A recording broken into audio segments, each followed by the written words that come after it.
Hey there, Shield Wall Nation. This video is going to be about what is leadership and kind of what defines a good leader. So let's get into this.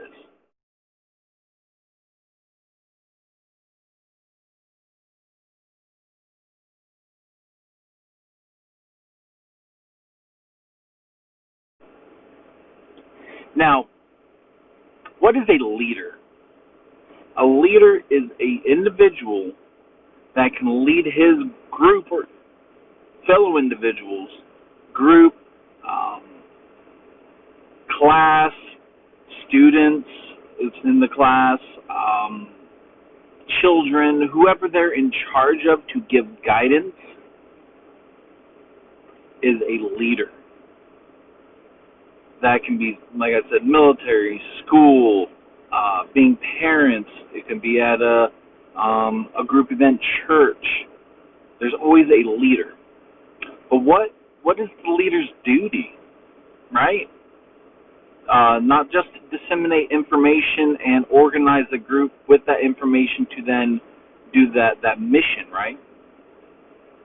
I'm going to be doing three different scenarios. I'm going to be talking about something. So one's going to be about military, one's going to be about a workplace, and then one's going to be about being a parent. So the first thing is to do the mission of whatever organization you're part of. So in the military, the mission is essential, right? So you have to do everything to complete said mission. If not, people can die. You can get yelled at if you're the leader. You can, depending on how severe it is, you can get demoted. But it's the mission. You got to complete the mission. And your members have to understand that is your job. And their job, when they sign the dotted line, whether it's in the military, it's their job to complete the mission. Same with work. You're hired into your position, right, to lead your employees to complete a task or sets of tasks, like open up the store, make sure things are stocked, make sure quality service this, make sure things are cleaned up, make sure you're walking around, making sure your employees are taken care of, making sure that things are stocked correctly, make sure this is that, blah, blah, blah, blah, blah, right? That is your duty to get that mission done. Also to make sure that your employees understand that there is a mission that needs to be done. Same with children. You have to be the parent. You're not there to be a friend. I'm not saying be a dictator in the family. What I'm saying is you're there to be a parent. And they got to understand that too.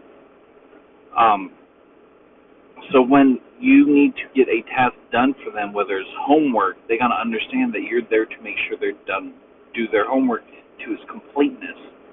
And they may or may not like it, but they have to understand that it has to be done for the betterment of whatever's going on. The second thing is morale.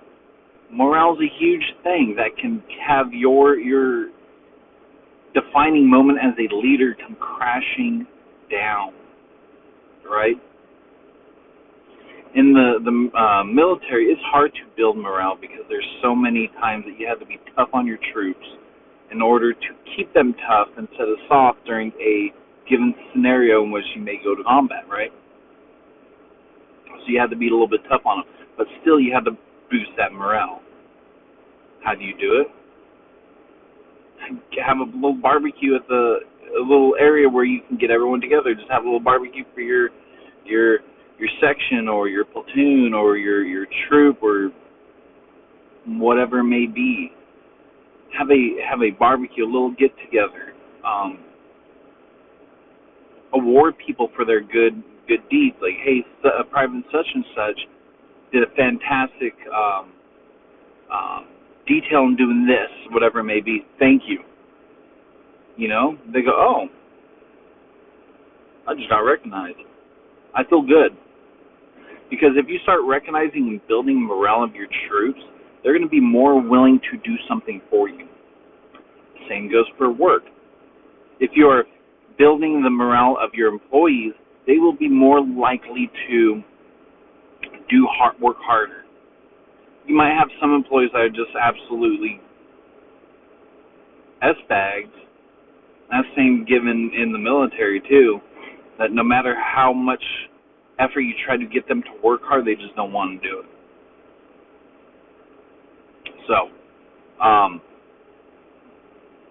basic of morale is to also keep your troops around, not feeling completely down, because you gotta also think your troops are away from family, right?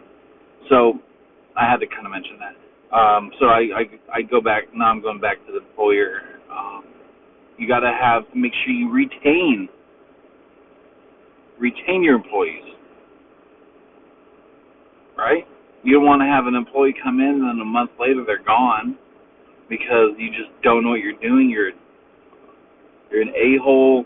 You're not training them correctly. You're not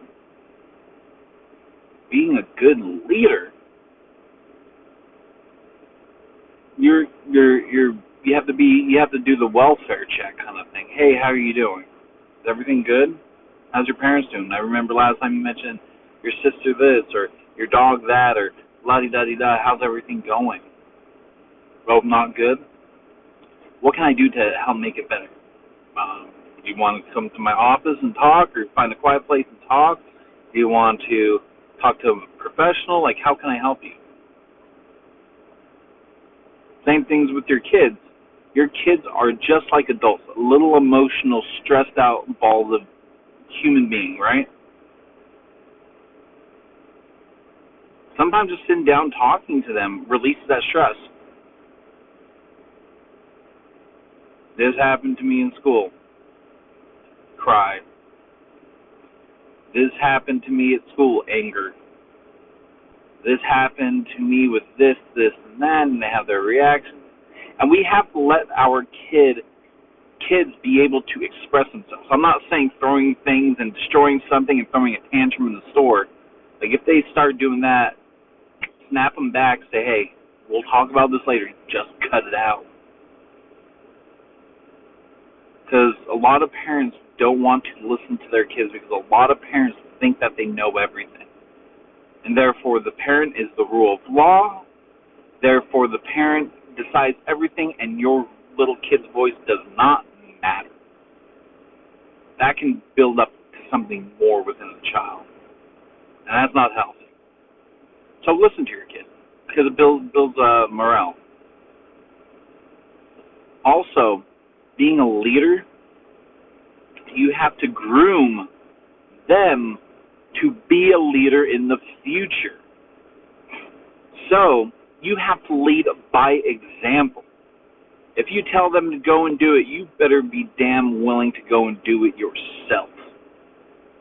Hey, you. Private. Let's walk around the building and police up cigarette butts. What? Sergeant's going to do it too? Okay.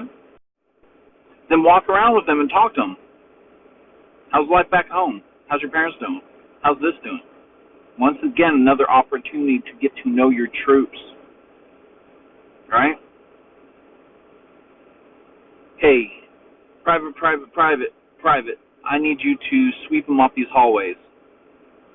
And you go and help them too, or at least stand there and talk to them, keep them company, maybe sweep up something, say, hey, okay, over there, okay, let me take over, let me do some, okay, now you switch, you do some, all right? Be willing to do what you're demanding of your troops. Same with employees. Be willing to go and restock if need be. Be willing to go, if you're in a janitorial and you have a crew, be willing to throw on a uniform or get your clothes dirty because you need to go and scrub some toilets. Be willing to do that, because that will show a lot of character. Like, wow, like this chick or this guy, he's willing to actually come out and help us. That's pretty cool. That makes that person, that leader, look a lot better. And then you start grooming your leaders, teaching them how to lead, not only by example, right? By teaching them the intricacies that you've learned throughout the time. Wording of, like, I used to say things like this. Now I change saying it like this, and I've got better results because people pay attention to me. Same with your kids, right? Your kids are smaller. If you're towering over them and you're not even yelling at them, but you're just towering over them, they're just like, just, oh my gosh. And then when you go, like, what did dad say? What did mom say? I don't remember everything. So then you get them doing things that are half-assed, right?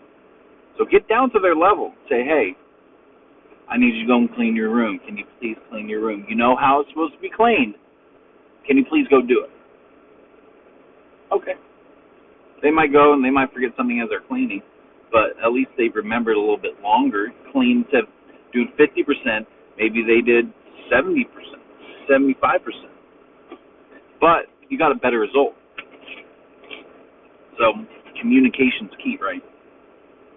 You're able to get down. And then once you get them into their room, maybe help make their bed for them, right? Say, hey, you clean your room, I'll make your bed. You do this, I'll hang up your shirts. Kind of go like, oh, okay. I got to make sure I do a good job because Dad's helping me. Now, don't do it all the time because then they'll expect it. Like, hey, if I do this, you do this, right? No. Then they get kind of upset. But do it occasionally. But it's to lead by example.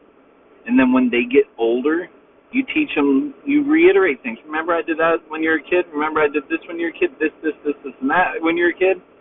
Yeah. This is why. You got to make sure you do this, and that. And you have more grown-up conversations as they get older, age-based conversations. And then get older, age-based conversations. Because you try to groom your kids to be the best kid they can. You try to make sure that they have a good education, right? That's important. But you also have to make sure they're a good human being. They know how to deal with people, deal with their emotions, especially going through puberty. Little kid too. Yeah. You have to lead them and groom them to be a good person, a good leader, an understanding of people. And that's what you got to do throughout being a leader, is grooming the individual or individuals to be better, to do the mission, to do whatever it is, to complete it, and to become a better person, to when you leave or get moved up, they can move up, and you know that your group is taken care of because you trained that person. Your kid grew up. When you got older, your kid grew up, got a job, got a family, and you know that family is okay because you raised your kid correctly. You're grooming people. You're a leader grooming leaders. And you just got to know that.